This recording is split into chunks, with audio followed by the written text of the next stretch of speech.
The Atlanta Braves lose a big part of their front office on Thursday with Dana Brown becoming the new general manager of the Houston Astros. Where do the Braves go from here? What are they going to do in the booth as well with Chip Carey leaving for St. Louis? A lot of questions to get answered today from you on Twitter, including how many All-Stars will the Atlanta Braves have this upcoming season? I got Grant McCauley joining me on this episode to answer all of your Twitter questions. So we got a lot to get to in this episode of Locked On Braves. So let's get into it. You are Locked On Braves, your daily Atlanta Braves podcast. Part of the Locked On Podcast Network, your team every day.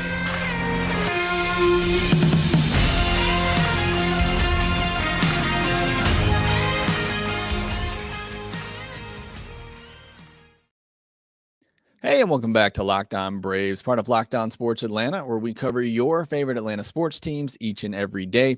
I am your host, Jake Mastriani. You can follow me on Twitter at ShortstopBall. Also, make sure you follow the podcast on Twitter at LockedOn_Braves. Send in any questions, comments, feedback that you have. This podcast in particular will be built mostly on the Twitter questions that you provided. So thank you so much for doing that.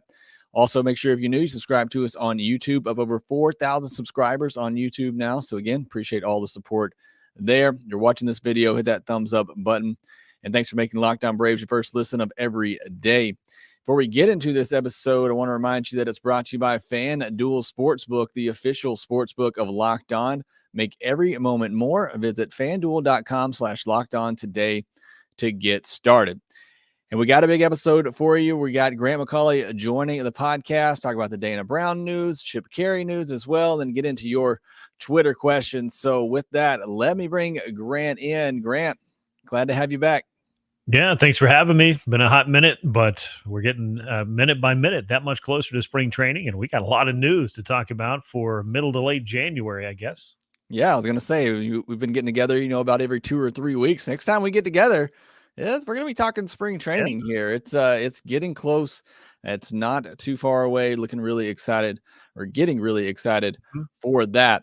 Before we get into the Twitter questions today, though, Grant, I want to talk about the news of the day. And we kind of saw this coming for a couple of days now, and that's Dana Brown, the former vice president of scouting for the past 4 years for the Atlanta Braves, knew he was heavily involved in the GM search by the Astros and may have been their front runner. Well, it turns out he was their guy, and that is who they have hired as their GM. So that's a big loss for the Braves.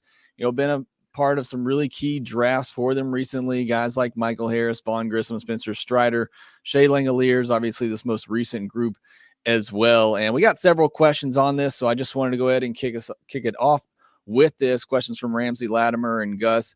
Where do the Braves go next? You don't necessarily get into that because I'm not smart enough, I'll tell you, to know who's going to, be in the running for that job. I have no idea. I'm sure they'll get somebody great. They have already said that they have no intentions of replacing him right now just because it's so close to the start of the season. But Grant, your just thoughts on, the loss of Dana Brown, what he meant to the team and possibly where the Braves go from here.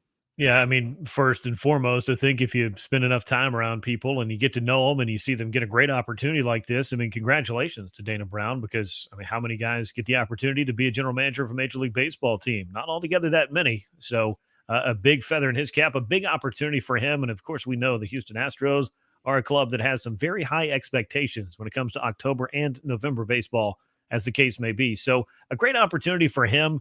And as far as what he did with the Braves, I mean, I think a lot of people, with the absence of Brian Bridges or departure of Brian Bridges, were kind of wondering what exactly are the Braves going to do here? How much of a step back are they going to take from a player development standpoint? And I wouldn't say that they took altogether of a big step back. In fact, I would say they did a nice job of continuing to replenish that pipeline, and they've had some pretty good draft classes. And clearly, some of these guys have already blossomed into major league pieces for the Braves, like Michael Harris II, like Spencer Strider. Shea Langoliers was in the centerpiece, I think, of that Matt Olson trade. But I think every prospect that went to Oakland for Matt Olson was drafted under Dana Brown's watch. So a lot of these assets were turned into, well, other than Christian Pache, I guess, you put him outside of that. But as far as draft picks and non-international signings, they used those pieces to go out and get a very important piece of their club in Matt Olson.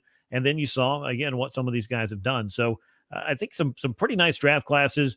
And the Braves, they always seem to have a plan. And one of the things that, I think as an executive that has aspirations of doing other things and knowing that different guys might be given different opportunities outside of the organization, you have to go out and have some kind of guys lined up. And I'm sure that they've got some people that maybe they have their eye on. But like you said, they don't have to do this immediately. But I think just the initial reaction is this is going to be big shoes to fill. And I think justifiably so, just based on what the Braves have done the last 4 years with Dana Brown in charge of scouting. And I think it's a compliment to the Braves front office. And, while you hate to see, coaches, executives get poached away by other teams, it's a compliment to say, your organization is doing the right things and they're moving in the right direction. And, I'm sure any executive, Alex Anthopoulos, Dana Brown would tell you it's not just one person. Yeah, no. Dana Brown's a loss, but there's a lot of people in there helping make those decisions and giving their input. So, yeah, it is going to be big shoes to fill, as you said, but I think this Braves front office is in very good shape. I think they have a lot of good personnel in there. They'll take the things that, they've learned from Dana Brown with him being there, but I think they're still going to be in pretty good shape going forward. I don't have a lot of worries about that. I just think they have a really good system. Yeah, I do too. And, they clearly have a very good structure in place. There's just no way around that. But I mean, when you think about the guy who's the director of scouting, yeah, we look at the draft classes in the month of June, and that's one thing. You look at now the Braves can get back into international signing. They just did a whole bunch of that. But I thought it was great, really, the story that Alex Anthopoulos told in October of 2021 after the Braves had advanced in the NLCS that, hey, Dana Brown was the guy who was ringing my phone up, blowing me up saying, hey, you got to go sign this guy, Tyler Matzik. He's pitching an independent ball. We need to get him. And this was in 2019 when the Braves really had no plans for him being Tyler Matzik. And they ended up signing him to, I believe, what is kind of an unorthodox multi-year minor league deal so that they would have him again in 2020. And we all know how that story played out. So I thought it was fun to just look at the fingerprints and the different moves and the different parts of that plan that really all can come together, including finding reclamation projects like Tyler Matzik. That was just another thing that Dana Brown did and brought to the table, and something else the Braves will hope to find somebody who is equally as inventive and creative and, is able to, bring the pieces in that the Braves will need, both in the drafts and the international side. And of course, finding those players out there that just might have been given up on by other clubs that could play a big role for the Braves. Yeah, for sure. Like I said, it's going to be a big loss, big shoes to fill, but I feel confident in the Braves organization. They'll find the right person going forward. And it's important for them because they need to build up this farm system that's been used with the graduations and the trades. So it is going to be important going forward. Now, the other news of the week, and we talked about this on Wednesday's podcast, but Chip Carey leaving to go to St. Louis, and obviously got a lot of people asking, who's going to replace him, what it's going to be. Grant, I know you're more in tune with that side of things and just the process of how it works. And, had several listeners reach out, hoping that, perhaps you get an opportunity somewhere in all of this. I've had even one saying that me and you should take over in the booth, which I know nobody wants me on there. But if you could just maybe give your, thoughts on the process of, especially this late in the game, of finding somebody to replace him and maybe who some ideal candidates might be. Yeah, and really unexpected, I think, would probably be the word that I put on it. But again, as I said with Dana Brown, I'll say it again with Chip Carey, and Chip, who I know much better than, my dealings with Dana were kind of limited in scope. But Chip has been somebody who's been instrumental in my career as an encourager to go out and to chase the dream of working in baseball, being in baseball broadcasting, and maybe one day, who knows, calling baseball games for a major league team. That would certainly be wonderful. But as I looked at this opportunity and kind of the bloodlines that went into it, the Braves have had a Carey in the booth since the 1976 season when Skip Carey joined it. So it's going to be a big change to not have any Careys calling the game after Chip going on to St. Louis. But St. Louis is, of course, the place that Harry Carey started to build his legacy. It got even bigger with the Cubs and just in the city of Chicago in general. But I don't know where they turn necessarily, especially on what feels like short notice to replace him. I don't know that you necessarily have to have the pressure of anointing the guy who's going to be there for the next 18 or 20 years. That may not just be part of this. It may be finding someone that fits and making a hire that can help complement some of the pieces they have in place. But I do feel like you need that traditional play-by-play guy that helps the former players and the guys who are kind of there to give their color commentary, their opportunity to chime in and do it that way. So that, I think, is what they could be looking at. I know a lot of people have been like, oh, well, can they change things in the radio side? And I don't want to speak for anyone because that's certainly not my place. I don't know that they would change one department to fix another department and then have to fix that second department or backfill the other department. But who knows? They may have to get creative with this whole thing. But whatever the case, it's an incredible honor to call baseball games. And I know I love the opportunity I had to do it in the minor leagues for some time and to do it at the big league level. Whoever gets that job, I'm sure they're going to be stoked about that. Even if you've already had that job, I'm sure that feeling never really goes away. So TV side, I feel like they would go with somebody who would be a hire that has TV experience. If I had to just kind of spitball at what kind of candidates they could be looking at, there are a number of guys out there. I know Mark Bowman mentioned Tom Hart. I met Tom when he was working doing the sideline reporting for the Braves back, about 10 years ago now. Tom's done some great work on ESPN. He would be a nice fit. Otherwise, a lot of other guys are kind of locked in with other teams, so I don't really know exactly where they would turn.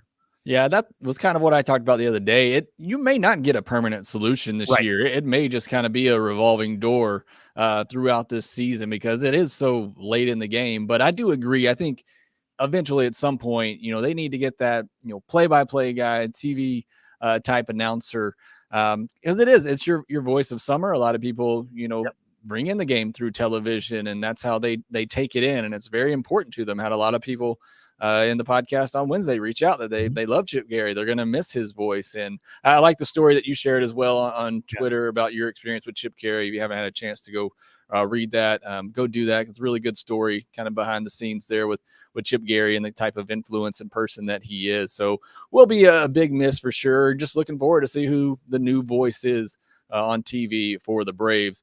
Other thing I wanted to get your thoughts on are Fan Fest. I know you were able to go be there in attendance, and it's more of a fan, thing, but I thought there was, some pretty interesting news bits that came out of there. Was there anything from Fan Fest that stood out to you, whether just the experience of the fan or just, things you heard from the players about the upcoming season? Yeah, I'll tell you, we heard an awful lot, and I'm going to have much of that on From the Diamond over the next probably 4 to 5 weeks leading up to spring training. I'll be down at spring training when pitchers and catchers report for hopefully about a week and a half or so, just to get some further insights. But this was by far the most media-heavy Fan Fest that I've been a part of. It's the first one they had done since 2020.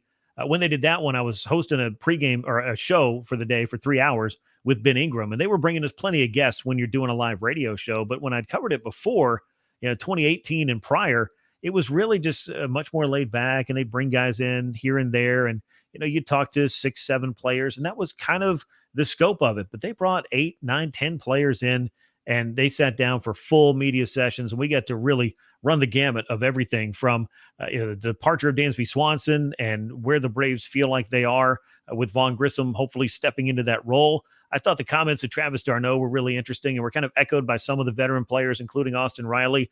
They're going to miss Dansby Swanson. They know that the Cubs got a great player in Dansby Swanson, but they don't feel like this team ever really has just one voice.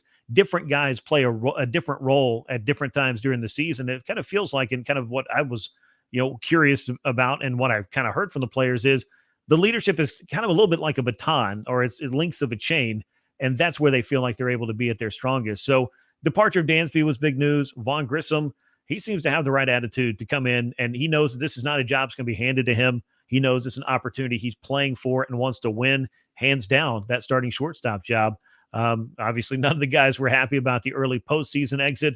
I talked about some of the new rules changes, more stolen bases, perhaps, all the pickoff moves being a little bit more limited. There's going to be some interesting things, and I'm sure we'll hear a lot more about it in spring training. But 2 guys, I will tell you, it was good to see come in, big smiles on their faces, and feeling and declaring themselves 100% healthy. Ronald Acuna Jr. and Ozzie Albies, those guys bouncing back from injury-plagued seasons or just off seasons by their standards, that could really help vault the 2023 Braves forward. And one other guy, talking about injury, who seems to be 100% healthy is Mike Soroka, and he's going to be competing for the 5th starter spot with, among others, his best friend on the team, Ian Anderson. I did not know that before I went to FanFest. Yeah, I saw that as well. They're actually going to be rooming together while they compete for a job. That'll be interesting as well. I think that was the biggest takeaways for me from that was Mike Soroka having a normal off season, being full go, ready to go once spring training comes. Yeah. And then the Vaughn Grissom stuff that you talked about as well. I love the attitude that he's taking into it. And, I think that's the right approach. And I think he has the confidence that he needs, but kind of going into it knowing he's going to have to earn the job and he's going to have to prove himself. So That was some of the things that I took away as well from afar, just kind of watching FanFest, but kind of want to get your thoughts, feet on the ground there, just kind of the atmosphere and what you heard. So that's great. It looked like it was a great time. I said, my kids get a little older. I can't wait to take them there. It looks like a great time for sure. All right, I want to get into some of the Twitter questions that we have out there. So going to jump into those now, talking about some predictions for the upcoming season as well. I think it's going to be a lot of fun to get into, and we'll discuss those here next. This episode is brought to you by FanDuel. The NFL playoffs are here. We're really excited about our new sports betting partner for Locked On because they're the #1 sports book in America. That's FanDuel. And if you're new to FanDuel, that's even better. They have so many great features that make betting on sports fun and easy. New customers can join today to get started with $150 in free bets guaranteed when you place your first $5 bet. Just sign up at FanDuel.com/lockedon. Make sure you use that link, FanDuel.com/lockedon. FanDuel has all your favorite bets from your money line to point spreads to player props. You got the NFL games coming up this weekend. The Eagles right now got them as a 2.5-point favorite over the 49ers, and the Chiefs are now a 1-point favorite over the Bengals. When I read that line on Wednesday, the Bengals were favored. So that line has moved a little bit there. You can check all that out at FanDuel, all on an app that's safe, secure, and super easy to use. So football fans, don't miss out. Place your first $5 bet to get $150 in free bets, win or lose, at FanDuel.com/lockedon. Make every moment more with FanDuel, official sportsbook partner of the NFL. All right, Grant, jumping into the Twitter questions. Couple on the Hall of Fame from Gus, who says, will Andrew Jones and Billy Wagner get in the Hall next year?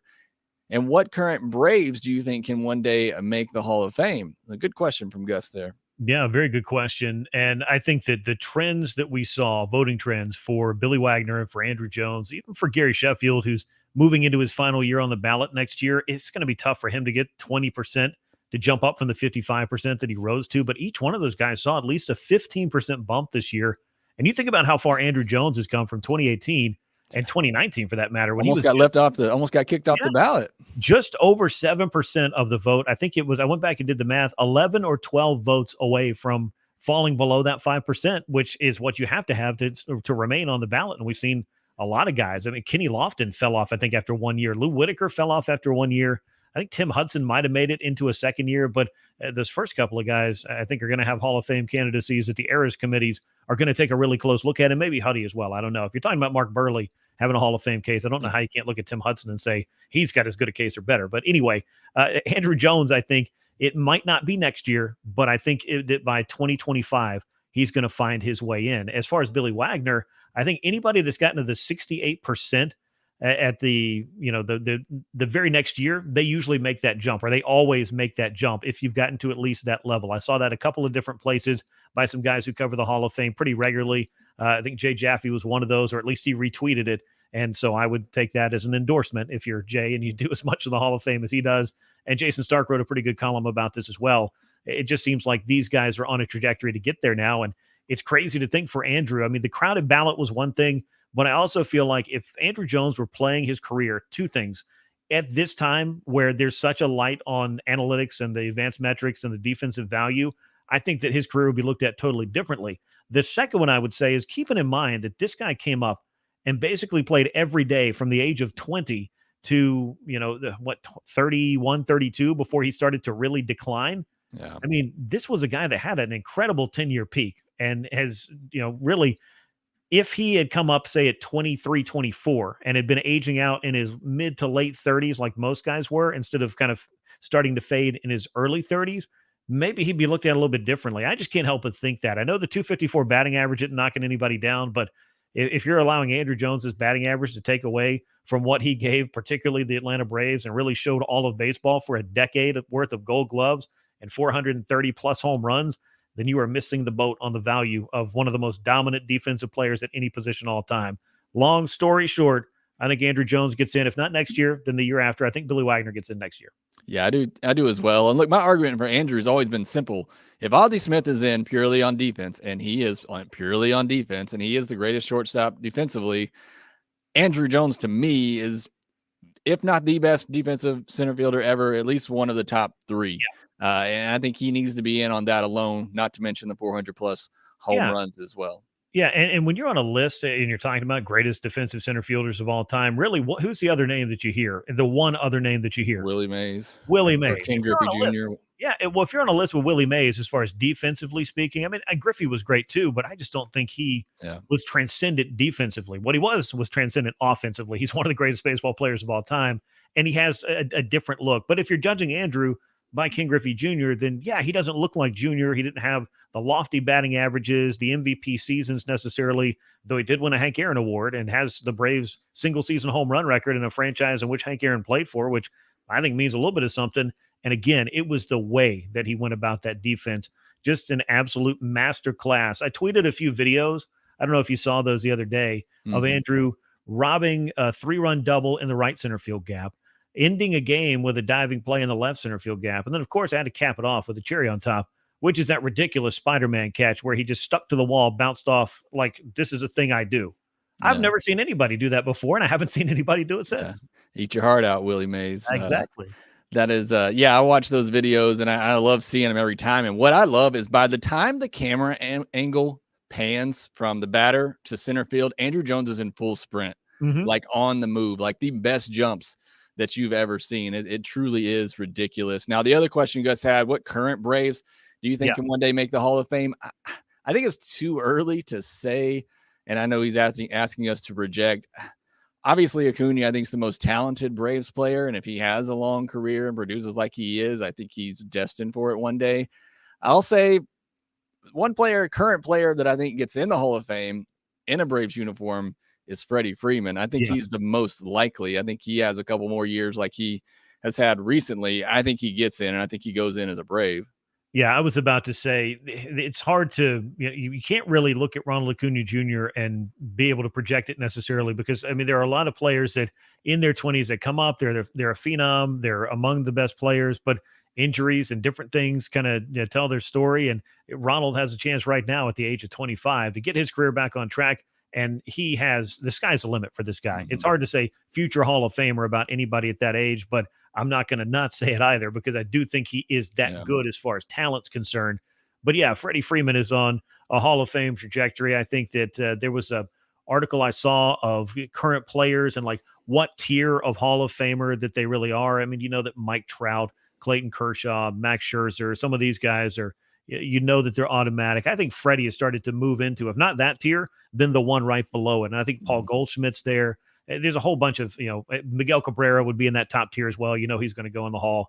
Albert Pujols, if we're looking at guys who just retired. But yeah, I think Freddie is the next Braves player that goes into the Hall of Fame. And it's going to be really interesting to see when exactly that happens. I was kind of ballparking maybe 2034, 2035, something like that. If he's all done playing and waits out his 5 years, it could be, something to make plans for in about a decade and a half. Yeah, if you're playing that far ahead, good for you. Yeah.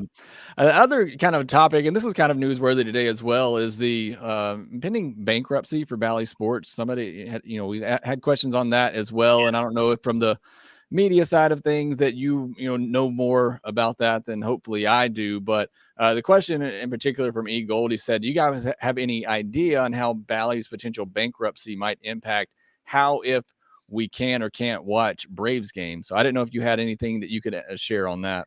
Yeah, I did see something interesting. I don't know how many of you guys follow Awful Announcing on Twitter, but I do. I find it to be both informative and very entertaining, just being in my particular business. But when I looked at the stuff that they put up about Sinclair and Diamond Sports and some of the financial stuff that they're dealing with, and I know that Rob Manfred, I believe was at the winter meetings, had made some kind of comments that alluded to, hey, we got to figure out this whole pesky blackouts thing. We got to figure out a way to better service our fans, something like that.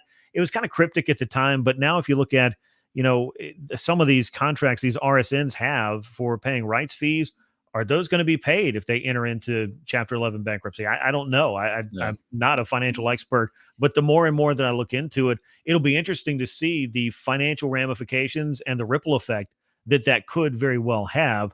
I don't know that it's necessarily going to knock out blackouts this particular year, but I'd love to see those go away. And I don't know if it's a subscription-based process that you could go to where it's like, hey, I want to subscribe to the Braves. I'm going to pay X amount of, X amount a month for it, and that's fine with me.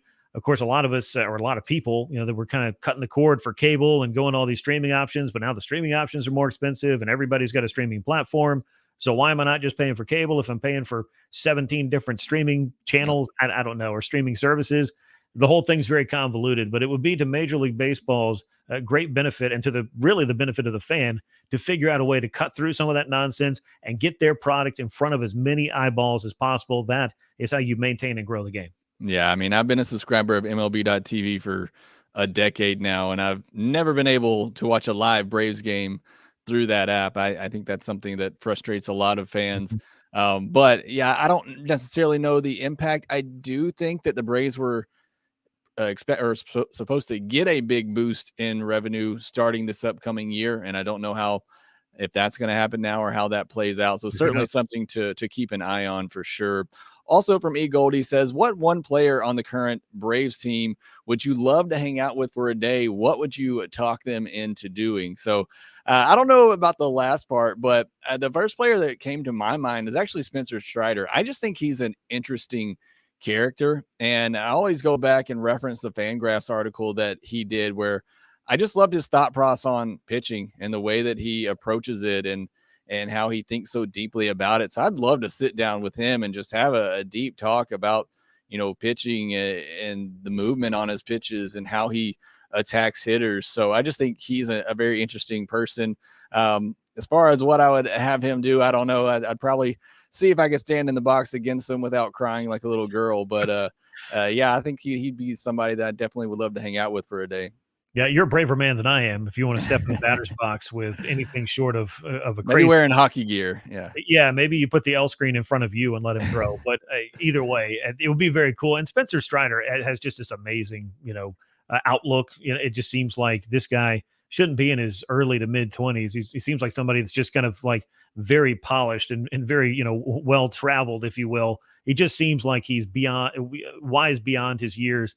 A couple of the guys I think would be really interesting. I've always had a lot of fun talking baseball with Mike Soroka from the time that he was 18 or 19 years old. I think the first time I met him in minor league camp, and then when he was pitching for Rome for that Sally League championship team in 2017, it's so much fun to talk pitching with this guy. And he's somebody that you would think is at least 10 years older, just based on the experience and the level of polish that he has and the way that he looks at the game. And I'm hoping that that's something that is able to help carry him back onto the track that he was on prior to these injuries. If I was going for just a certain locale where I could hang out with a member of the Braves, I'm a big fan of going to Hawaii. I've done it the last 2 off seasons so that I could kind of recharge and just really enjoy life in between baseball seasons. Kirby Yates is from Hawaii. Maybe he could teach me how to surf. I think that'd be pretty cool. Oh, wow. I didn't know he was from Hawaii. That is pretty cool. Hoping he has a good year as well. Next question from Corey Slovic says, if the over-under on number of Braves to make the AllStar game is 2.5 this season, how do you bet? So, Grant, I'll let you go first on this one. You taking the over-under at 2.5? I'll take the over. I think the Braves could have 4, if not more, All-Stars this coming year. I think you look at the very real possibility on the pitching staff of Max Fried, of Spencer Strider, perhaps Kyle Wright. Mike Soroka's been an All-Star before. I don't know that he'll necessarily get back this year, but one can always hope and keep one's fingers crossed. Matt Olson, Sean Murphy, and Austin Riley was an All-Star last year. And then you've got Albies, Acuna, All-Stars before, and then maybe Michael Harris is an All-Star. Basically what I'm saying is the Braves are a very good team. And if a whole bunch of them get to the All-Star game, it's going to be because they're all having very good years, and that would bode well for the overall success of this club. Yeah, I think I would hammer the over. I'm not much of a betting man, but I think I would hammer the over pretty significantly on that. And maybe this is bias coming in, but I feel like the Braves at least get 3 All-Stars in, yes, kind of like you mentioned. So yeah, I'm definitely taking the over there. The Braves are full of All-Stars on their team, and it is going to make it a very fun season for sure.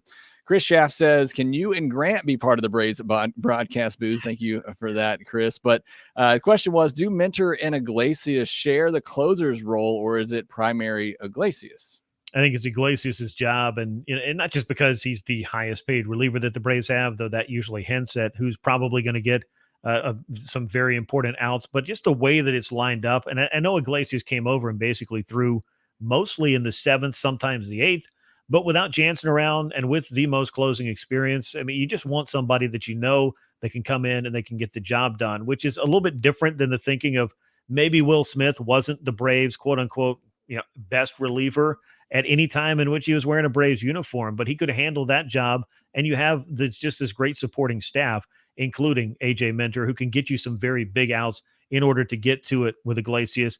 I would imagine that it'll be Iglesias. Rysel will get most of the save opportunities this year, but they could get creative, and they do have guys, and AJ's done it a little bit himself, and I would trust him to get some big outs for me. And in fact, he's done that in a Braves uniform as well. Yeah, I would agree that Iglesias gets the bulk.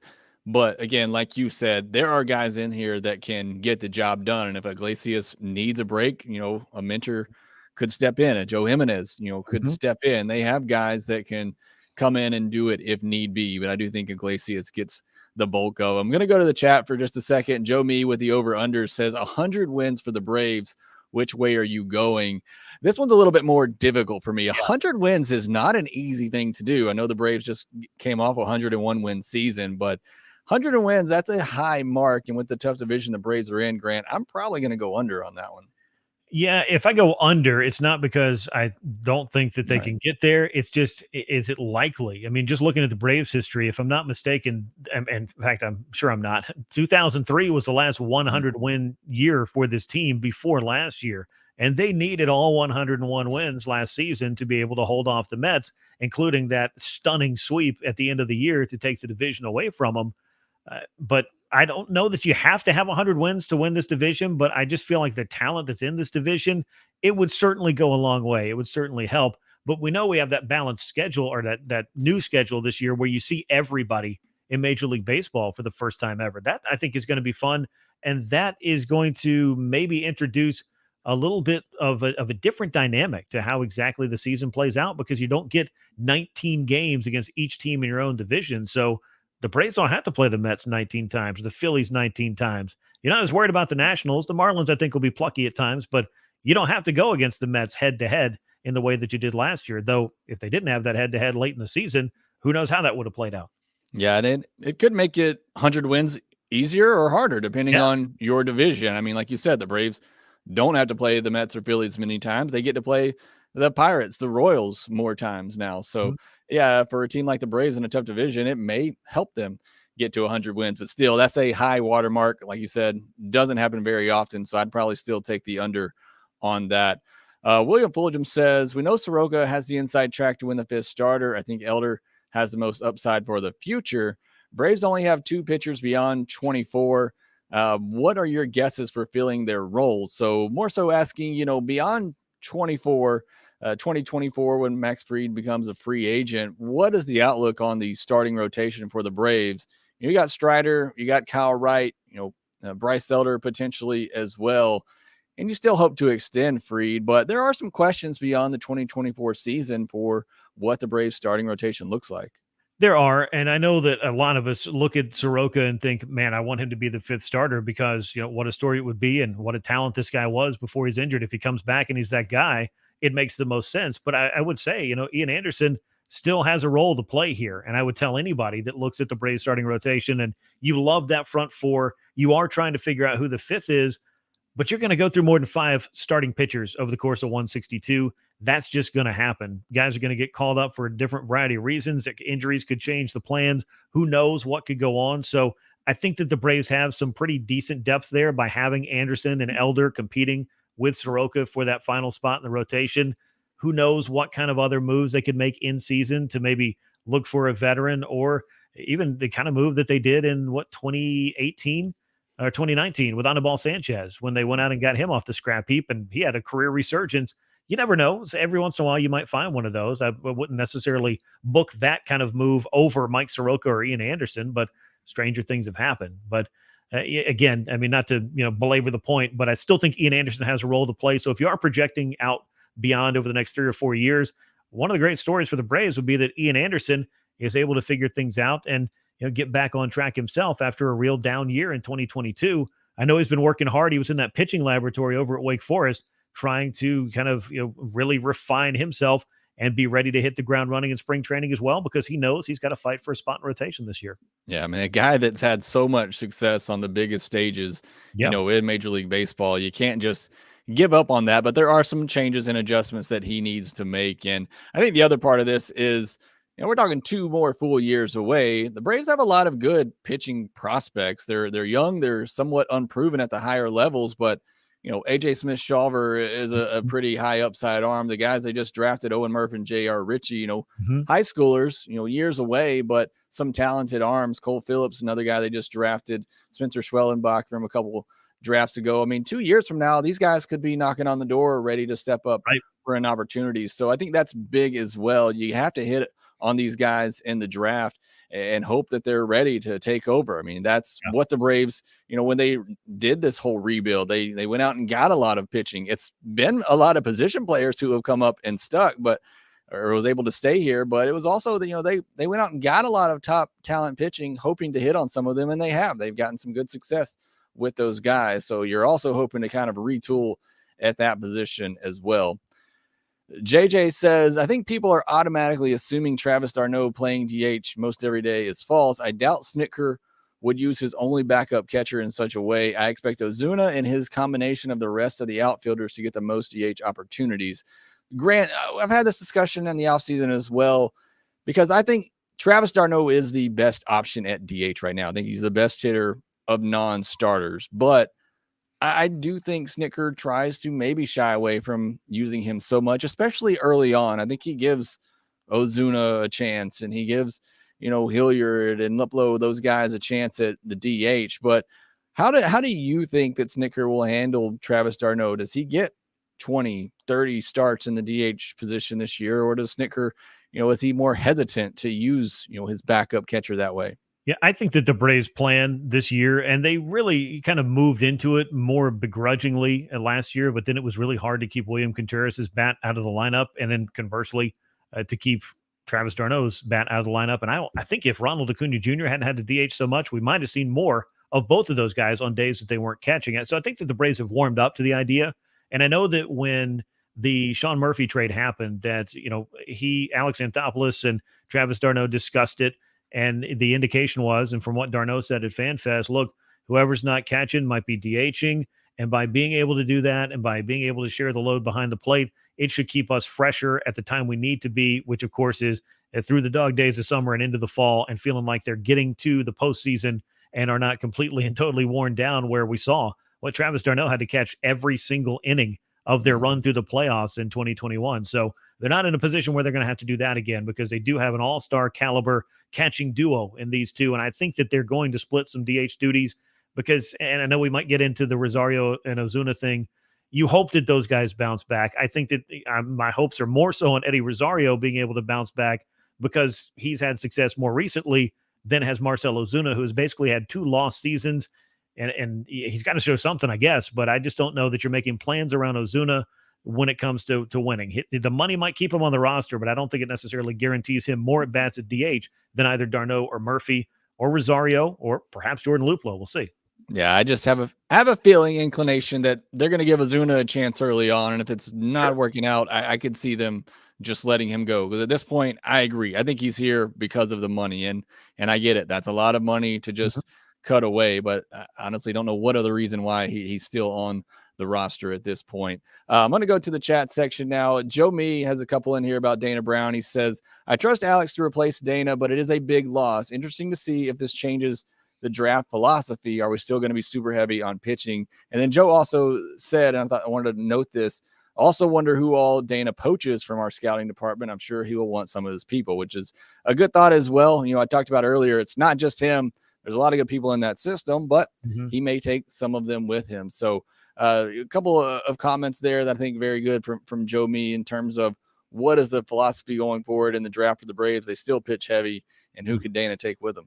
Yeah, I think they'll always be pitching heavy in the draft. It's just kind of been the way that they do it. And now that they have the international side back, and we saw they'll look to sign mostly hitters on the international side of things. And that's not uncommon for a lot of different clubs, but I think that's kind of been the way that the Braves did it and wanted to do it. And had they not had the sanctions handed to them, would have continued to do it from 2017 through getting those back the year before last. So that I expect to stay the same as far as the pitching heavy in the draft or getting a lot more arms through that method. As far as who could go to Houston, I don't know that he may take a lot. I think there's limits on that anyway. But the Astros also have a pretty complete front office, which is not to say that Dana can't come in and kind of begin to put some people in place and to, make systems his own and to kind of take ownership of it. But it'll be interesting to see. And this is the second major Braves executive in the last, couple of years that's left and taken a GM's job, because Perry Minasian went out to Los Angeles to take over the Angels. And, God bless him trying to figure that out, because it looks like Artie Moreno is going to hang out for a while, and they're going to have to figure out the Shohei Ohtani business. But that aside, I don't really have any real finger on the pulse of who exactly could be going with Dana to Houston. Yeah. Another over-under, Spencer Thompson says, over-under 3 pitchers with 15 wins. Now, Grant, pitcher wins are completely hard to predict, especially in this day and age, and I think that's a pretty high feat. If the over-under is at 3, I'd probably take the under on that. I don't know what a push does for you, but I'd probably say 3 is the max, so I'd take the under there. No, I would also take the under. I just don't see the guys having a chance to be around to be able to, factor in all of those decisions. You're always going to have somebody on the staff, and this past year it was Kyle Wright, who he pitched well enough to earn those wins, because that was, he was on the mound doing the work, and the offense obviously showed up and gave him those leads, and he was able to do that. But then you have somebody on the staff that they pitch well, but they never seem to factor in the decision. They have this inexplicable, close to 500 record, or maybe they're somehow weirdly 9-7, something like that. It doesn't make a lot of sense. And Max Fried didn't win 15 games last year. Charlie Morton didn't. It's hard to say that, Spencer Strider, I'm not saying he'd have an innings limit, but you can't necessarily guarantee that 15 win. I don't know, that the marker. It's hard to get there, I guess is what I'm saying. And it's mostly because you get to that 6th inning, you got a bullpen as good as the Braves. If you're in a tie game, or if a lead gets away every now and again, you're going to lose some of those decisions, because the bullpen is just such a big part of the game of baseball these days. And the Braves bullpen's so good that, they're going to come in early in the game. It may be a tie situation, and you may not get the win. It's just so hard to predict pitcher wins these days and how it's going to go. I remember Jacob deGrom forever in New York could not get a win to save his life, because they just would not score whenever he pitched, and he'd lose a lot of games 1-0. So the pitcher win has definitely been devalued a lot in today's game. I still think it's somewhat meaningful to be able to pitch, deep in a game and keep your team in front.